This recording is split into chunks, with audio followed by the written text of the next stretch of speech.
دو بچه را یا دو دختر را در یک روز توی کردن اجازت است؟ آیا به بخت اونها یگان زیان نمی رسد؟ اسم عبدالله را با اسم محمد عوض کنی گناه است یا نه؟ ماه محرم و روز عاشورا کدام روز است؟ یعنی در یکی از شهرهای روسیه یک ملا آمده است میگه همه را حکم به کفر میتید. ما از داملاهای خودمان پرسیدیم، میگه گپی او را گوش نکنید، کلاناتان قطعی مصلحت کنید، نمانیدش که گپ زند. اگر همین کار کنیم گناهگار نمیشویم. سوال دیگر، برای ریش برآوردن کریم ها هست، آیا استفاده کنیم اجازت هست؟ سوال دیگری دادن ماه محرم و روز عاشورا کدام روز است و چند روزه باید روزه بگیریم؟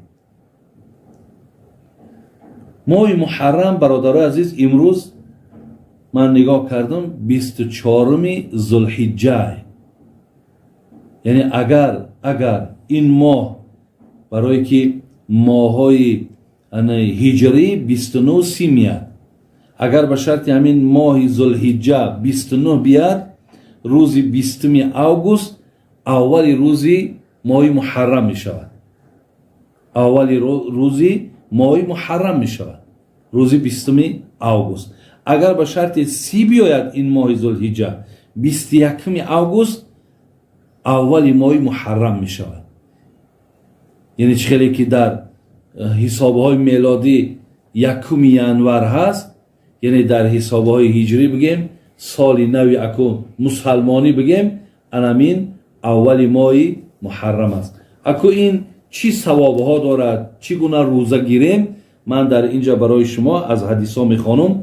پیامبرمان گفتن که ان ابن عباس، حدیث هم بخاری است هم مسلم، ان رسول الله صلی الله علیه و سلم صام یوم عاشورا و امر بصیامه.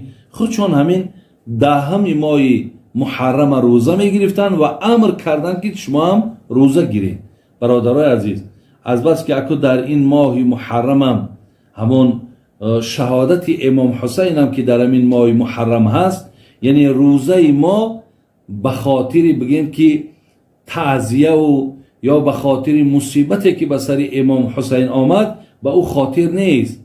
یعنی در اهل سنت برادرها خواهرای عزیز هیچ وقت یعنی ما عزاداری برای امام حسین نداریم یا قید کردنی بگیم یا همون روز خودمان غمگین بگیریم، لباسای سیاه پوشیم یا مثل اهل تشیع مقصد زنجیرها گرفته و در پشتاشون میزنن. این در اهل سنت ما و شما این کارها همه حرام و همه این کارها نادرستند. برای همین فقط ما روزه بگیم این روزه ماه محرمه به خاطر چی میگیریم؟ به خاطر که وقتی پیامبرمان مدینه آمدن دیدن که یهودی های مدینه روزه میگیرن. گفت برای چی روزه میگیرین؟ گفتن همین روز پیروزی حضرت موسی علیه السلام بر بالای فرعون لعنت الله علیه هست. وقتی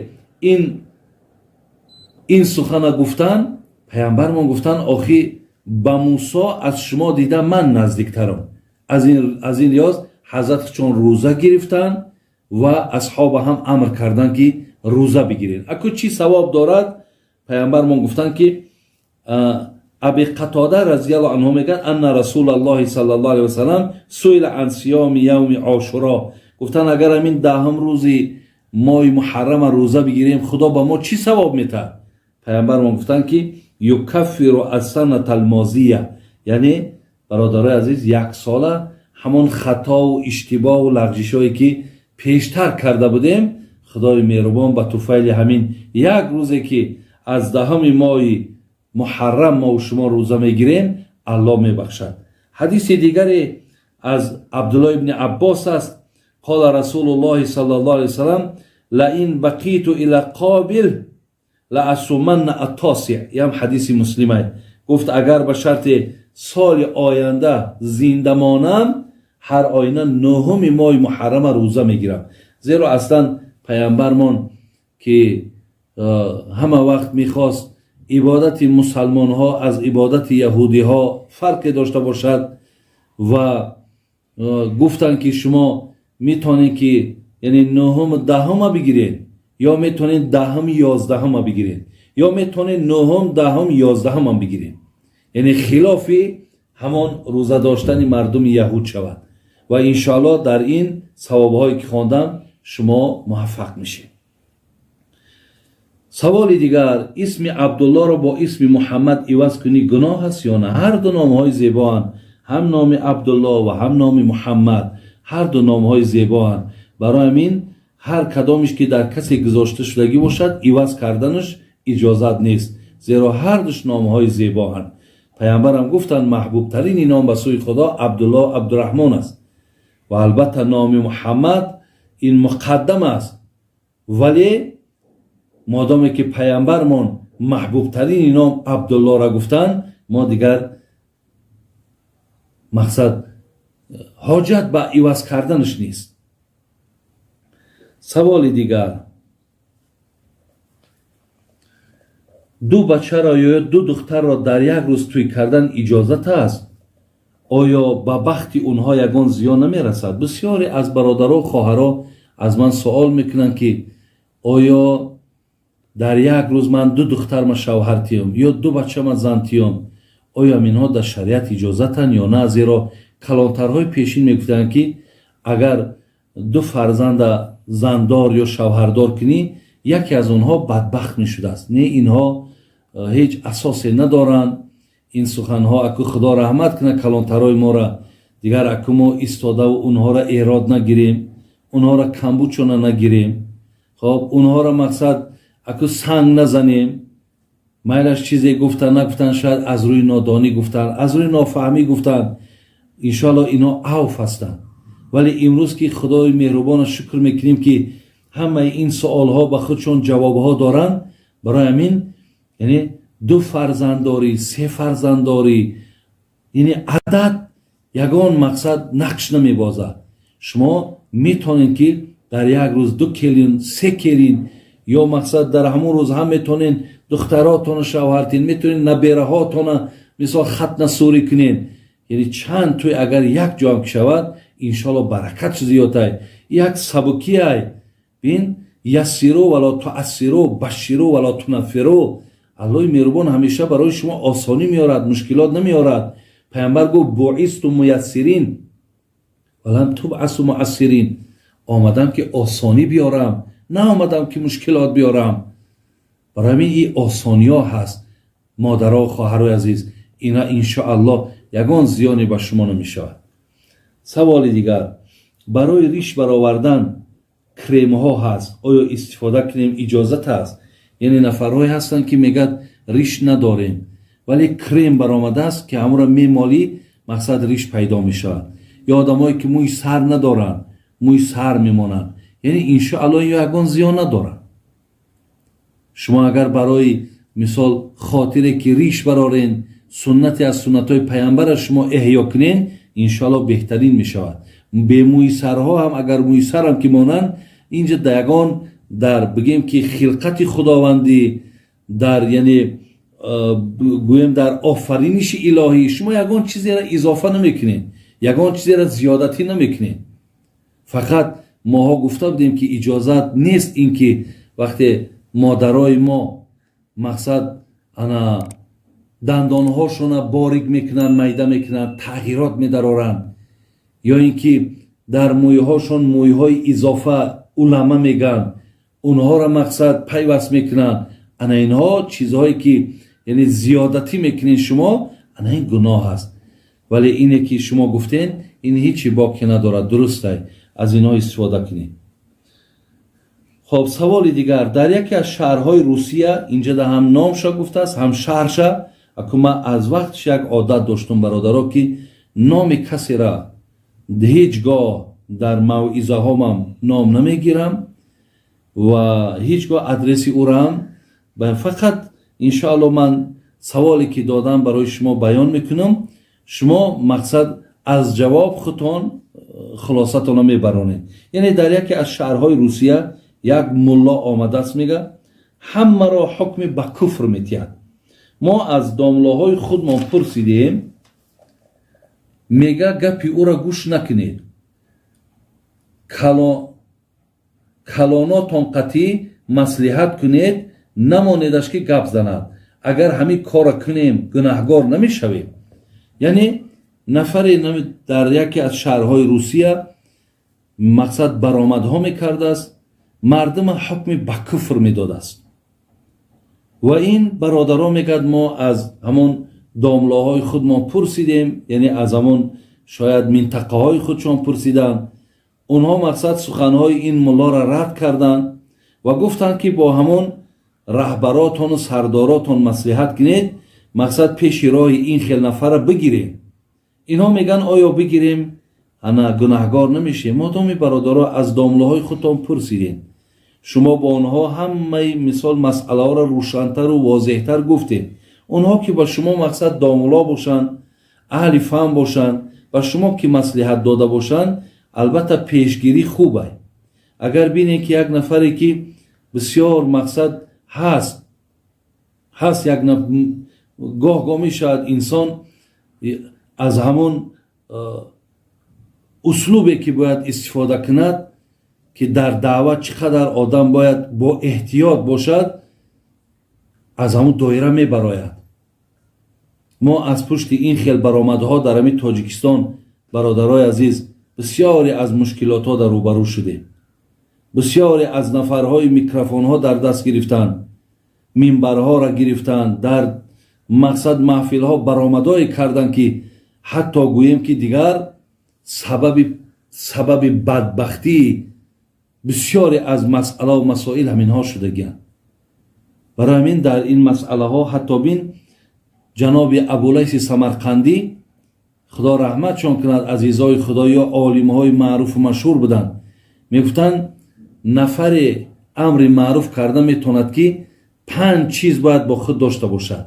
یکم علم داشته باشد، دوم دعوتش خاص به خاطر خدا باشد، یعنی از دعوتش یگان غرض و مقصد هست که در دعوت ها آدما بسیاری آدما را هدف خودشان با قرار میتیند، بسیاری نفرها را با میشنوانند، بسیاری آدمها را مقصد سنگ میزنند. در دعوت ها مقصدناک دعوتش. ابولیث سمرقندی میگه یکم علم داشته باشد، دوم دعوتش خاص به خاطر خدا باشد، سیوم وای ملایم صحبت کند، ملایم نرم صحبت کند، یعنی بسیار آرام صحبت کند. چهارم میگه در همین راه دعوت صبر داشته باشد. پنجم به آن چیزی که خودش میگوید باید عمل کننده باشد. یعنی اگر از این 5 چیز داعیا و همون واعظای ما برخوردار باشند، حق دارن که دعوت کردن بگیرن. نداشته باشند انا بعد همین تلاطم ها را میارن. من در چندین جایهای از روسیه اکو سفرام بسیار بود، با همراهم شاهدا هم دارم، در بسیاری از شهرها از همین ملاهایی که مثال حتی نامشون شیخ و نامشون مولوی و نامشون نمیدانم کدام دیگر چی عنوانهای در خداشون گذاشتن که مردم از اینا مانده شدن. برادر عزیز و گرامی، شما میدانید که الله مهربان در قرآن چی گفت؟ لو كنت فظا غلیظ القلب لانفضوا من حولی. ای محمد، اگر تو دل سیاه می داشتی، اگر تو اخلاق رذیله می داشتی، اگر مقصد سخنهای قبیح و درشت و سخت می داشتی، مردم در گردی تو جمع نمی شیدن. یعنی ماداری که تو یک دل بسیار پررحم داشتی، تو یک صحبتهای بسیار آرام و نیک داشتی، بین بسیار یک اخلاق زیبا که داشتی، مردم در گردی تو جمع شدن. نخواه برادرای عزیز، تو رفته مثال چند سالی که خوانده باشی، در کجایی که نخوانده باشی، مردم در گرد سخن خدا و پیامبر باید مثل همون زنبوری که در گرد عسل جمع شوند باید همچنان باشند. چقدر باید میل داشته، محبت داشته باشند، برای گوش کردن مقصد دویده و پیش تو را بیان، نه اینکه از سخنهای تو نفرت پیدا کنند. از بس که انمون گوییم که شما که همون خاص همین راه نیستین، یا شما که در همین برای دعوت برای مردم مثال به سوی خدا نزدیک کردن خداتون که احتیاج دارین، خداتون که ناپخته این، پس این مردم نفرت پیدا میکنن، این مردم ناراحت میشه. الله مهربان در سوره طه آیت 43 و 44 را بخونین. خدا چی میگه؟ اعوذ بالله من الشیطان الرجیم. اذهبا الی فرعون انه طغى فقولا له قولا لینا لعله یتذکر او یخشی. خدا میگه حضرت موسی را همراه برادرش سپارش داد، بریم پیش فرعون، انه طغى، و الکه دعوای ربوبیت دارد، دعوای یکتاگی دارد، دعوای خدایی دارد. یکی وقتی حضرت موسی را گفت نزدش در آمدی، فقولا له قولا لین. ببین وقتی رفتی با سخن ملایم، با سخن نرم، درشت نه، با او صحبت کن. لعله یتذکر او یخشی، شاید همین صحبت نرم تو او را یا به یاد من بیارد یا در دلش ترسی از خدا پیدا شود.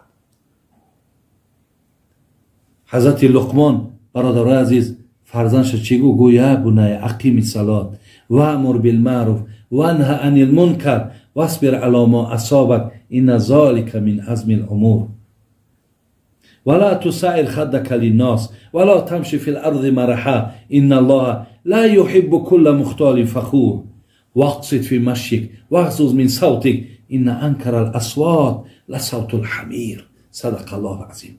خداوند بی سخنهای حضرت لقمان آورد. بچه اکش گو بچم نمازات بخون، مردم امر معروف و نهی منکر کن و بدان بچم که صبری در این راه دین بسیار یک اجرهای بزرگ داره.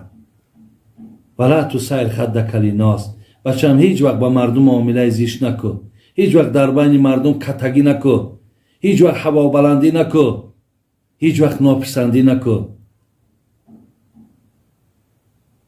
و هیچگاه در راه هم که رفتی این عادی راه بگرد، مثل آدم راه بگرد، یعنی هیچ وقت تکبرانه راه نگرد. خودت را از دیگران بالا و بهتر ندان. عزیزای خدا میگن کس نمیداند در این بحر عمیق سنگریزه قدر دارد یا عقیق. بین در بین این قدر صحابه های پیامبر وقتی سعد ابن معاذ از دنیا گذشت، پیامبرمان گفت حتی عرش خدا لرزید. در بین همین اصحاب پیامبر در نسبت سعد ابن معاذ که از این در صحابه های با جلیل القدر بود، لیکن در این گو عرش الهی گفت لرزید، گفت ملائکه ها گفت در مقصد نماز جنازش حتی ملائکه ها تابوت برداشتن. کس نمیداند در این بحر عمیق سنگریزه قدر دارد یا عقیق. این الله لا یحب کل مختال فخور. گو بچم خداوند آدمی تکبر و هوا بلند دوست می‌دارد. بعد در ادامه سخنش چی گو وقصد فی مشی، بچم راه در میانه را قدمکات خشرو بمان، واغضض من صوتک، بچم کی که سخن گفتی آهسته سخن بگو. این انکر الاصوات لصوت الحمیر، زیرا بچم بدترین آواز، دلخراشترین آواز خره. زین لحاظ یعنی من برادرای عزیز و گرامی در برابر این چی گفتنیم؟ شما بینید که اگر همون صحبتایی که وی میکند یعنی عاقبت یگان فتنه و یگان بدبختی را بیارد، شما حرکت کنید پیش راه اینها را بگیرید. زیرا من در روسیه هم بودم، در بعضی شهرهاش بودم که از حساب انامی خیل برآمدهای نادرست مسجدها را حتی در روسیه که مسجد نمیبندن در روسیه مسجد بستن. یک قصه را برای شما میکنم، همینجا دعا میکنم. میگه یک نفر نزد هارون الرشید در آمد، اهل علم بود. هارون الرشید از بس که خلیفه بود مشغولیتش زیاد بود، این حضرت در آمد و گفت نماز عصر تا خواندی؟ گفت نه. گفت آخی تأخیر شده از وقت، مقصد یک کمی باقی بود، وقت بود که هارون الرشید ترک نماز نمیکرد. دیگر میگد این همه هوایی شد و دیگر هارون الرشید سیاست کردن گرفت. بعد گفت هارون الرشید هم که عالم بود، هارون الرشید هم به طرف این مردک گشت گفت انا، گفت من بدترم یا فرعون؟ گفت این گپ نگوین. گفت آخه او بدبخت بود فرعون، شما یک آدمی صالح هستین. گفت تو بهتری یا موسی؟ گفت البته. گفت من کیم گفت در برابر موسی؟ گفت خیلی نمیخوانی همون آیتی سوره طه را که خداوند موسی را با فرعون گفت چه معامله کرد؟ تو چی قدر گفت آوازی بلند میکنی، چی قدر درشت با من صحبت میکنی؟ معنای اینها این است که برادرای عزیز صحبت یاد بگیرید، صحبت یاد بگیرید. در صحبتاتون با احساساتی داده نشین. اگر مزد نیست، اگر بیماری، اگر مقصد آدم احساساتی، شما در این مسئله ها باید که احتیاط کنید. زیرا از پشت همون احساساتی، از پشت همون بیماری با احساسات دادن شدنی تو، یا مقصد نمیدانم همون یگان خصلت‌های بسیار سبک بودند یا غضبناک بودند، این چقدر زیان و ضرر می شود. برای این برادرای عزیز این مسئله را شما خداتون میدونین، از همون علماتون بپرسین. همون مسئله که میگفتی اگر کوکو در کدام مسئله شما را مثال حکم به کفر داده است، شما اینجا در روشن‌تر میگفتین تا من مقصد در اطراف او با شما یگان صحبت میکردم. اینجا انشاءالله من صحبت قطع میکنم. برادران عزیز و گرامی، خدا همه شما را عمری دراز بده، ایمان کامل تید و الله مهربان همیشه در پناه رحمتش نگهبانتان باشد. چیزی میگویم برادر عزیز، والله بالله تالله به خاطر خدا میگم. فقط و فقط میخوام که از این صحبت ها و از این مقصد رساندنی ها برای شما یگان بهبود و خوبی و خیری شد. من در یگان تایتو نه غرض دارم و نه بدبینی دارم. الله جمیع آفتا همه شما را نگهبان باشد. السلام علیکم و رحمت الله و برکاته.